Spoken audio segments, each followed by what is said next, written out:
propose to reduce customs duties on gold and silver to 6% and that of platinum to 6.4%. Other metals, steel and copper are important raw materials. To reduce their cost of production, I propose to remove the BCD on ferronickel and blister copper. I am also continuing with nil BCD on ferrous scrap and nickel cathode and concessional BCD of 2.5% on copper scrap. Electronics. To increase value addition in the domestic electronics industry, I propose to remove the BCD subject to conditions on oxygen-free copper for manufacture of resistors. I also propose to exempt certain parts for manufacture of connectors. Chemicals and petrochemicals. To support existing and new capacities in the pipeline, I propose to increase the BCD on ammonium nitrate from 7.5% to 10%. Plastics. PVC flex banners are non-biodegradable and hazardous for environment and health. To curb their imports, I propose to raise the BCD on them from 10 to 25%. Telecommunication equipment. To incentivize domestic manufacturing, I propose to increase the BCD from 10 to 15% on PCBA of specified telecom equipment. Trade facilitation. To promote domestic aviation and boat and ship MRO, I propose to extend the period for export of goods imported for repairs from 6 months to 1 year. I'll read that again. To promote domestic aviation and boat and ship maintenance, repair and operations, I propose to extend the period for export of goods imported for repairs from 6 months to 1 year. In the same vein, I propose to extend the time limit for re-import of goods for repairs under warranty from 3 to 5 years. I now move to direct taxes. We will continue our efforts to simplify taxes, improve taxpayer services, provide tax certainty, and reduce litigation while enhancing revenues for funding the development and welfare schemes of the government. It has been our endeavor to simplify taxation. We have taken a number of measures in the last few years, including introduction of simplified tax regimes without exemptions and deductions for corporate tax and for personal income tax. This has been appreciated by taxpayers.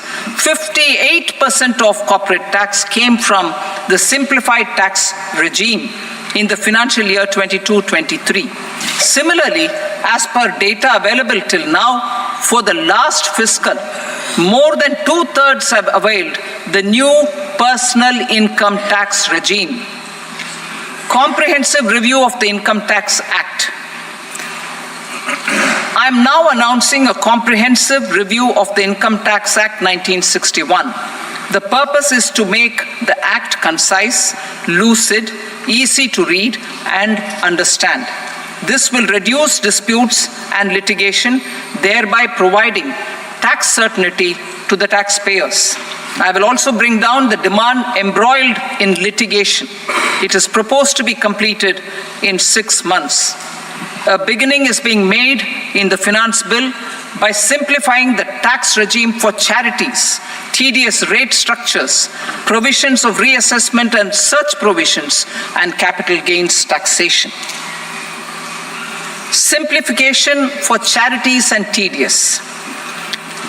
Two tax exemption regimes. The two tax exemption regimes for charities are proposed to be merged into one.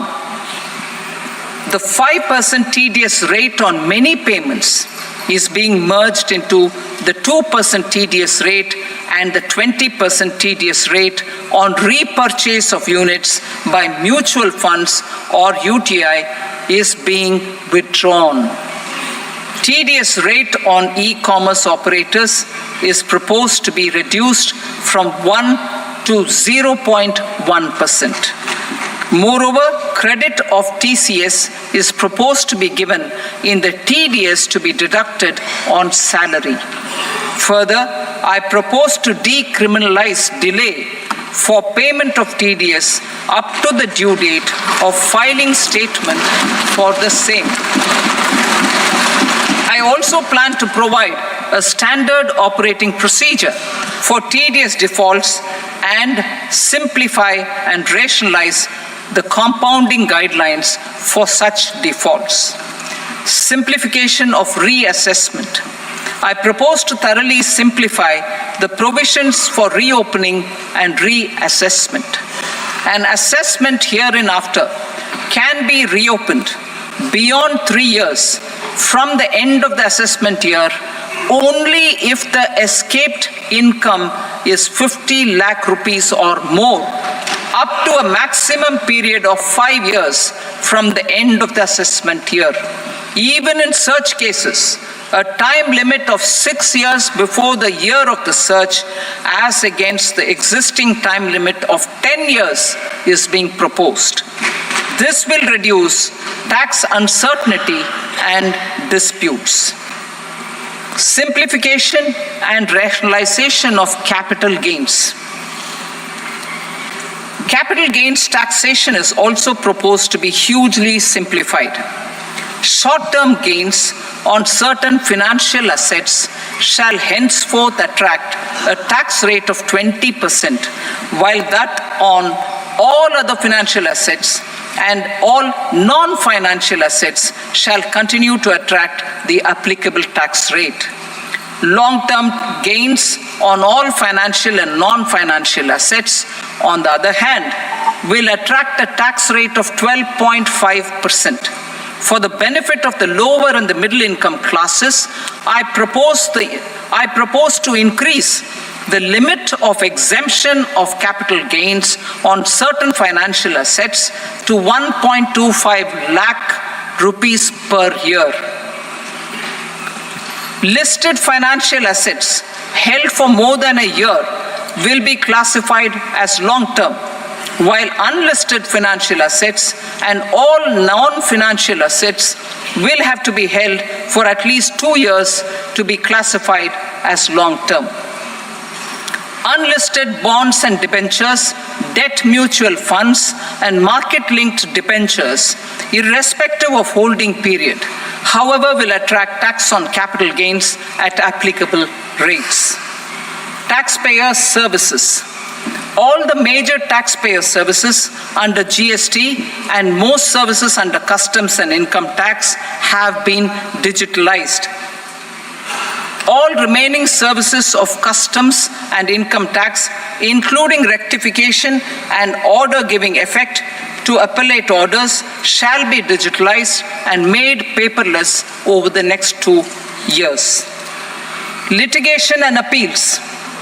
While our concerted efforts to reduce pendency of appeals at various appellate fora are beginning to show good results, it will continue to engage our highest attention. To dispose of the backlog of first appeals, I plan to deploy more officers to hear and decide such appeals, especially those with large tax effect. For resolution of certain income tax disputes pending an appeal, I am also proposing Vivad Se Vishwas Scheme 2024.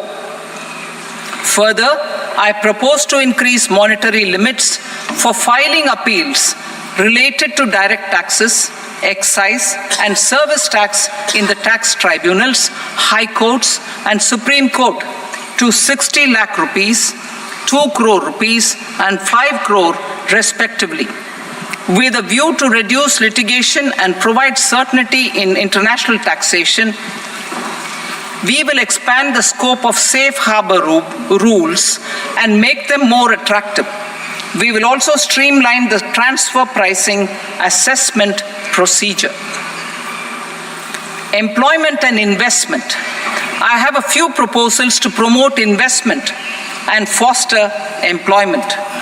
First of all, to bolster the Indian startup ecosystem, boost the entrepreneurial spirit, and to support innovation, I propose to abolish the so-called angel tax for all classes of investors. Second, there is tremendous potential for cruise tourism in India. To give a fillip to this employment-generating industry, I am proposing a simpler tax regime for foreign shipping companies operating domestic cruises in the country. Third, India is a world leader in the diamond cutting and polishing industry, which employs a large number of skilled workers. To further promote the development of this sector, we would provide for safe harbor rates for foreign mining companies selling raw diamonds in the country. Fourth, to attract foreign capital for our development needs, I propose to reduce the corporate tax rate on foreign companies from 40 to 35%. Deepening the tax base. I have a couple of proposals for deepening the tax base. First, security transaction tax on futures and options of securities is proposed to be increased to 0.02% and 0.1% respectively. Second, for reasons of equity, I propose to tax income received on buyback of shares in the hands of recipients. Other proposals. To improve social security benefits, deduction of expenditure by employers towards NPS is proposed to be increased from 10 to 14% of the employee's salary. Similarly, deduction of this expenditure up to 14% of salary from the income of employees in private sector, public sector banks and undertakings opting for the new tax regime is proposed to be provided. Indian professionals working in multinationals get ESOPs and invest in social security schemes and other movable assets abroad. Non-reporting of such small foreign assets has penal consequences under the Black Money Act. Such non-reporting of movable assets up to 20 lakh rupees is proposed to be depenalized. Other major proposals in the finance bill relate to withdrawal of equalization levy of 2%. Expansion of tax benefits to certain funds and entities in IFSCs, and immunity from penalty and prosecution to Benamidar on full and true disclosure so as to improve conviction under the Benami Transaction Prohibition Act 1988. Personal income tax. Coming to personal income tax rates, I have two announcements to make for those opting for the new tax regime. First, the standard deduction for salaried employees is proposed to be increased from 50,000 to 75,000 rupees.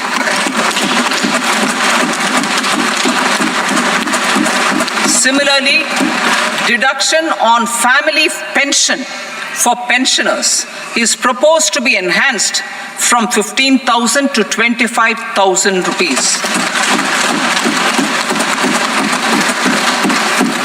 This will provide relief to about 4 crore salaried individuals and pensioners.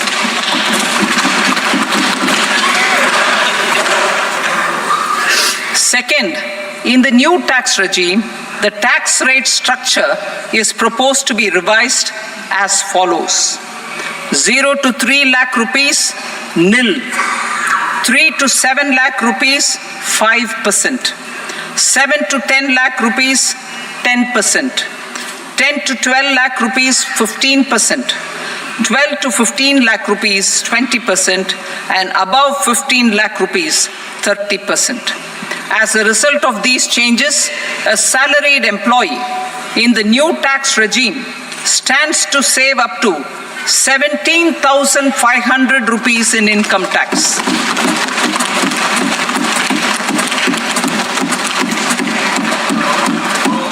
Apart from these, I am also making some other changes as given in the annexure.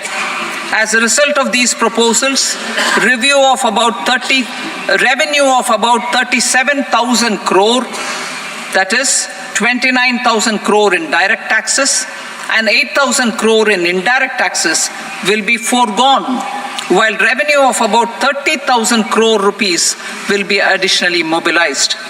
Thus, the total revenue foregone is about 7,000 crores annually. Mr. Speaker, sir, with this, I commend the budget to this august House. Jai Hind.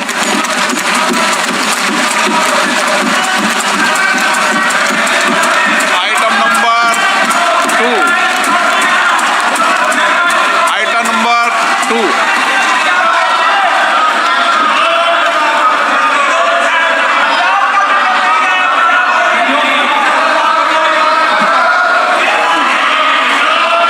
Sir, with your permission, I rise to lay on the table the following statements under Section 3 of the Fiscal Responsibility and Budget Management, FRBM Act 2003, Medium-Term Fiscal Policy cum Fiscal Policy Strategy Statement and Macroeconomic Framework Statement.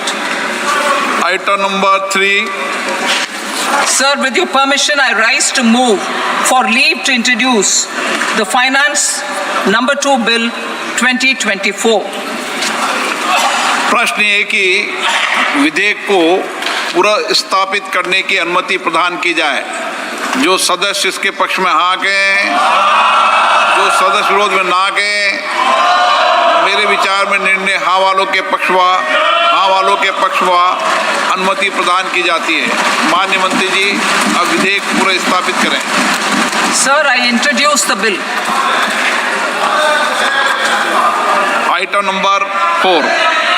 The Union Territory of Jammu and Kashmir budget. Sir, I rise to present a statement, Hindi and English versions, of the estimated receipts and expenditure of the Union Territory of Jammu and Kashmir for the year 24-25. सभा की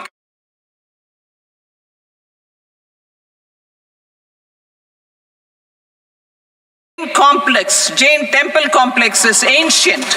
The Saptarishi or the 7 hot springs form a warm water Brahmkund that is sacred. A comprehensive development initiative for Rajgir will be undertaken. Our government will support the development of Nalanda as a tourist center, besides reviving Nalanda University to its glorious stature. That all Indians, regardless of religion, caste, gender, and age, make substantial progress in realizing their life goals and aspirations. Global context. The global economy, while performing better than expected, is still in the grip of policy uncertainties. Elevated asset prices, political uncertainties, and shipping disruptions continue to pose significant downside risks for growth and upside risks to inflation. In this context, India's economic growth continues to be the shining exception and will remain so in the years ahead.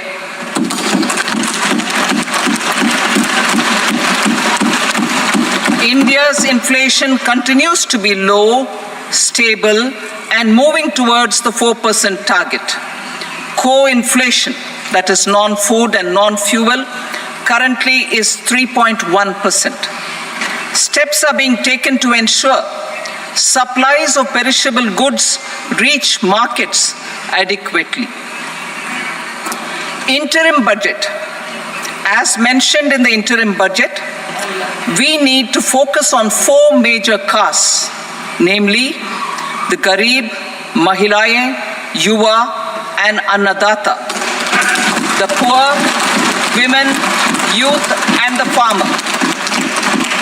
For Annadata, we announced higher minimum support prices a month ago for all major crops, delivering on the promise of at least a 50% margin over costs. Pradhan Mantri Garib Kalyan Anna Yojana was extended for 5 years, benefiting more than 80 crore people. Administrative actions for approval and implementation of various schemes announced in the interim budget are well underway. The required allocations have been made. Budget theme. Turning attention to the full year and beyond in this budget, we particularly focus on employment, skilling, MSMEs, and the middle class. I'm happy to announce the Prime Minister's package of 5 schemes and initiatives to facilitate employment, skilling, and other opportunities for 4.1 crore youth over a 5-year period, with a central outlay of 2 lakh crore rupees. I will speak about them shortly, while more details may be seen in the annexure. This year, I've made a provision of 1.48 lakh rupees, 1.48 lakh crore rupees for education, employment, and skilling. Budget priorities. The people have given a unique opportunity to our government to take the country on the path of strong development and an all-round prosperity. In the interim budget, we promise to present a detailed roadmap for our pursuit of Vikasit Bharat. In line with the strategy set out in the interim budget, this budget envisages sustained efforts on the following 9 priorities for generating ample opportunities for all. Number 1, productivity and resilience in agriculture. Number 2, employment and skilling. Number 3, inclusive human resource development and social justice.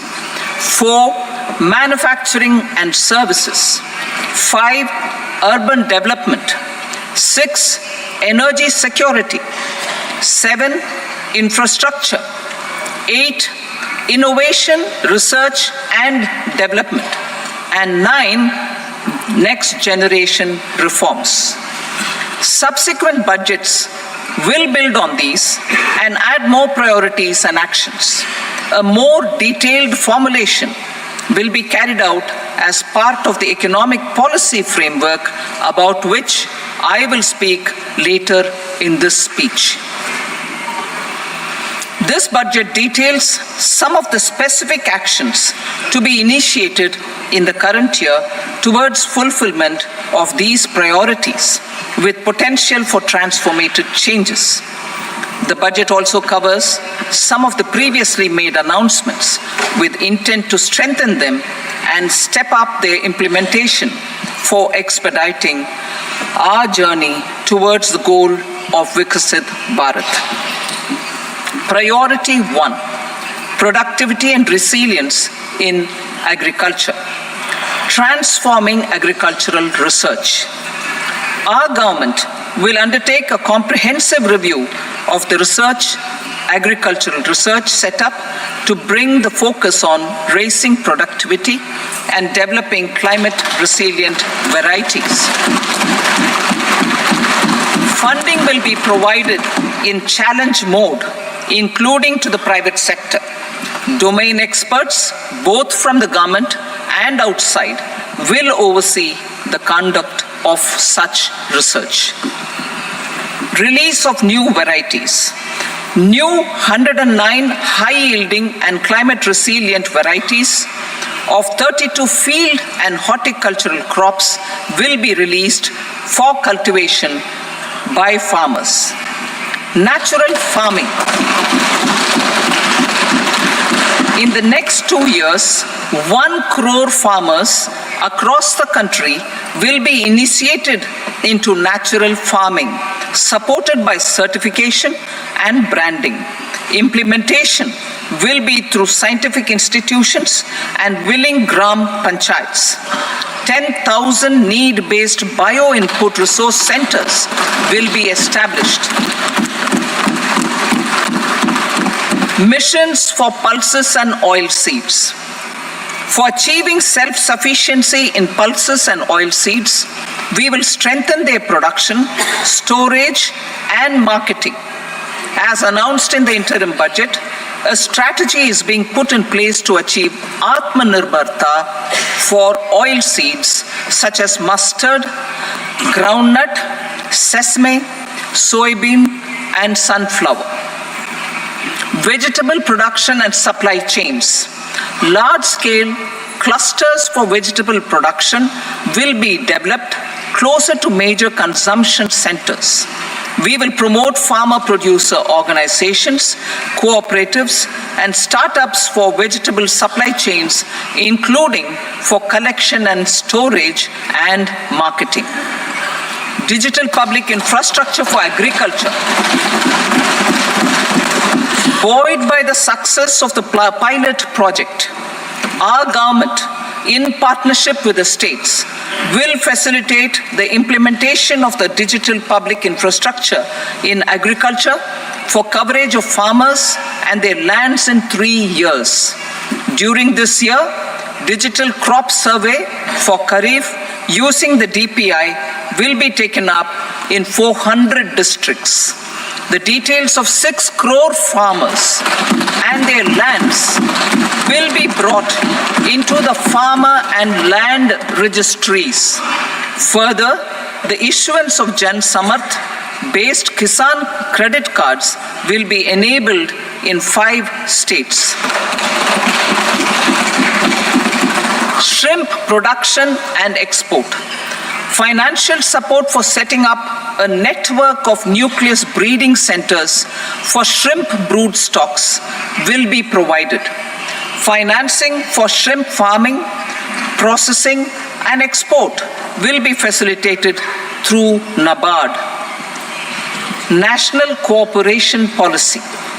Our government will bring out a national cooperation policy for systematic, orderly, and all-round development of the cooperative sector, fast-tracking growth of rural economy and generation of employment opportunities on a large scale will be the policy goal. This year, I have made a provision of 1.52 lakh crore rupees for agriculture and allied sectors.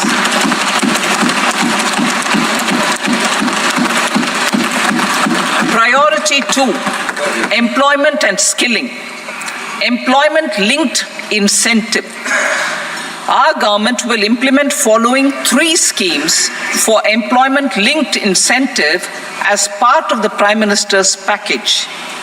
These will be based on enrollment in the EPFO and focus on recognition of first-time employees and support to employees and employers. Scheme A, first-timers. This scheme will provide 1 month wage to all persons newly entering the workforce in all formal sectors.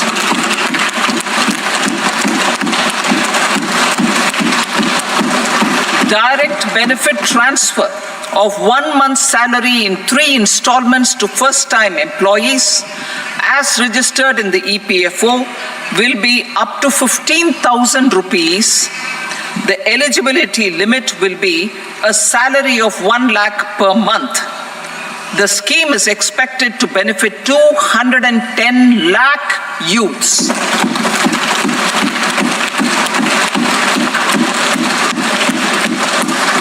Scheme B, job creation in manufacturing. This scheme will incentivize additional employment in the manufacturing sector linked to the employment of first-time employees. An incentive will be provided at specified scale directly both to the employee and the employer with respect to their EPFO contribution in the first 4 years of employment. The scheme is expected to benefit 30 lakh youth entering employment and their employers.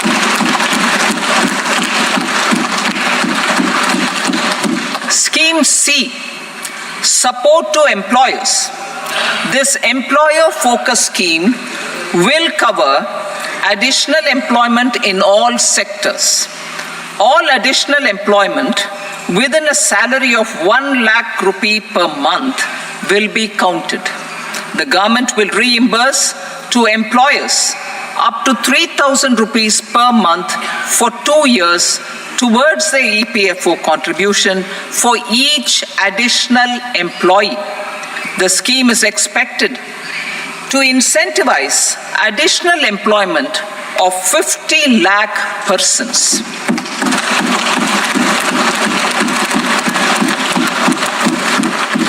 Participation of women in the workforce. We will facilitate higher participation of women in the workforce through setting up of working women hostels in collaboration with industry and establishing creches. In addition, the partnership will seek to organize women-specific skilling programs and promotion of market access for women SHG enterprises. Skilling program. I'm happy to announce a new centrally sponsored scheme as the fourth scheme under the Prime Minister's package for skilling in collaboration with state governments and industry. 20 lakh youth will be skilled over a 5-year period.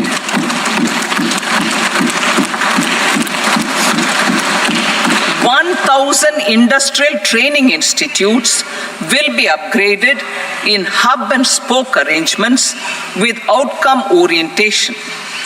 Course content and design will be aligned to the skill needs of industry, and new courses will be introduced for emerging needs. Skilling loans. The model skill loan scheme will be revised to facilitate loans up to 7.5 lakh rupees with a guarantee from a government-promoted fund. This measure is expected to help 25,000 students every year.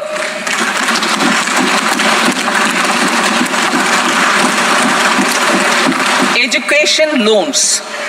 For helping our youth who have not been eligible for any benefit under government schemes and policies, I am happy to announce a financial support for loans up to 10 lakh rupees for higher education in domestic institutions.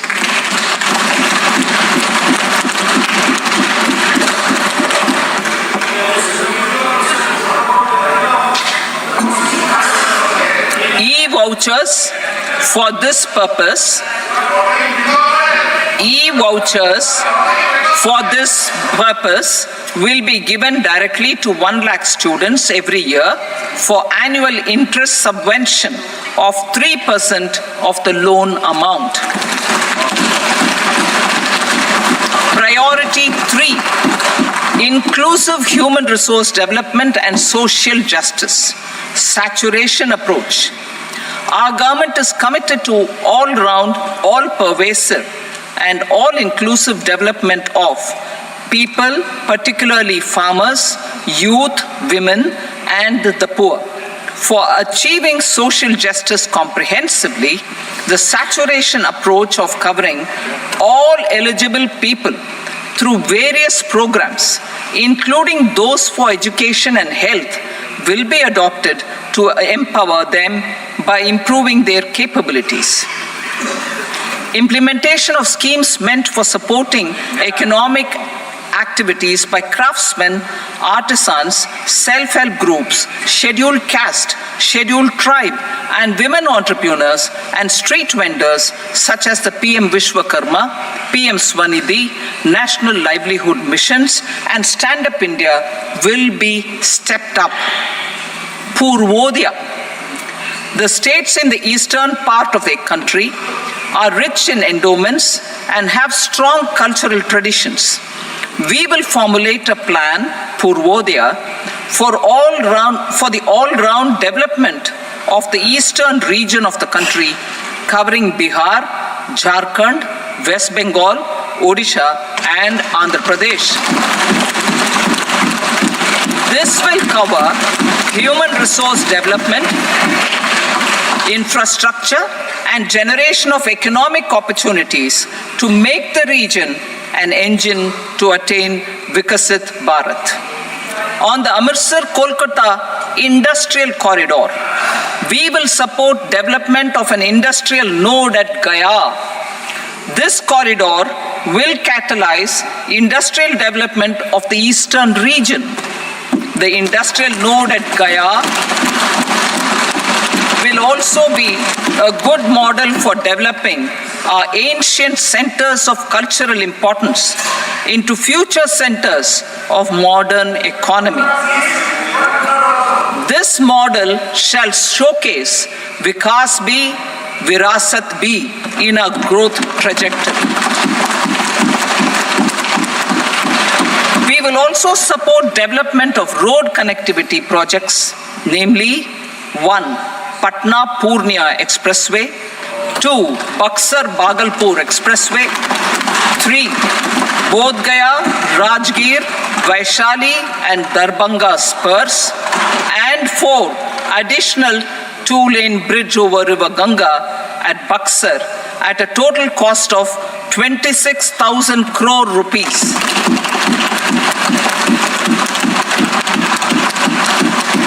Power projects, including setting up of a new 2,400 megawatt power plant at Pir Painti, will be taken up at a cost of 21,400 crore rupees.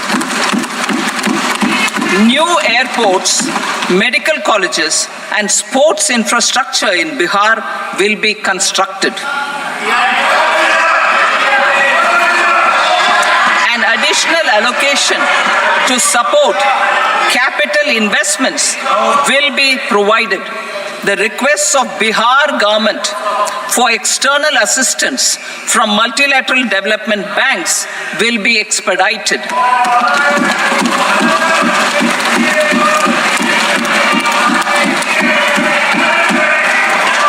Andhra Pradesh Reorganization Act. Our government has made concerted efforts to fulfill the commitments in Andhra Pradesh Reorganization Act.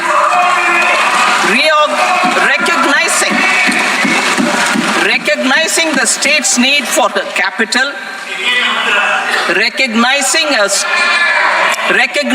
the state's need for a capital, we will facilitate special financial support through multilateral development agencies. In the current financial year, 15,000 crore rupees will be arranged with additional amounts in future years.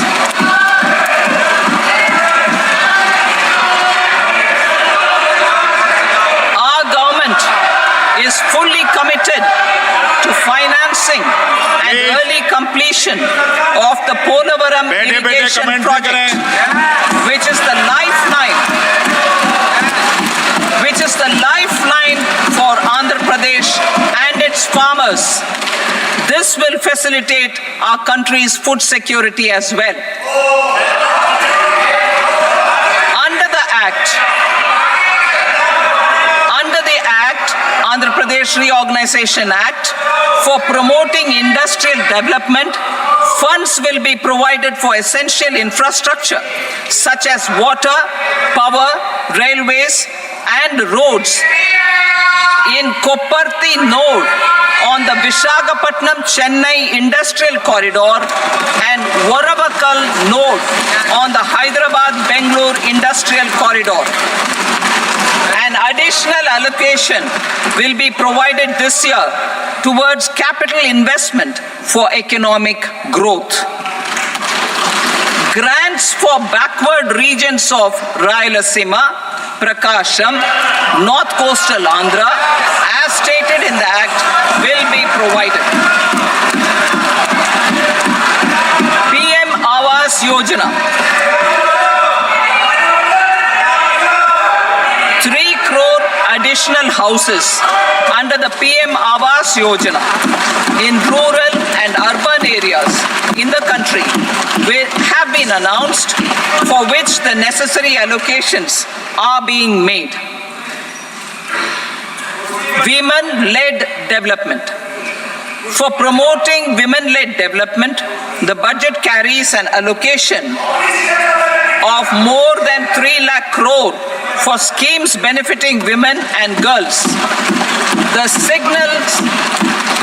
signals our government's commitment for enhancing women's role in economic development. Pradhan Mantri Janjatiya Unnat Gram Abhiyan. For improving the socio-economic condition of tribal communities, we will launch the Pradhan Mantri Janjatiya Unnat Gram Abhiyan by adopting saturation coverage for tribal families in tribal majority villages and aspirational districts.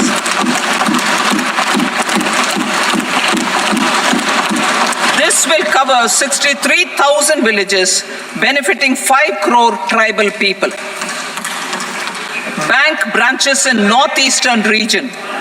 More than 100 branches of India Post Payment Bank will be set up in the northeast region to expand the banking services. This year, I have made a provision of 2.66 lakh crore rupees for rural development, including rural infrastructure. Priority 4, manufacturing and services support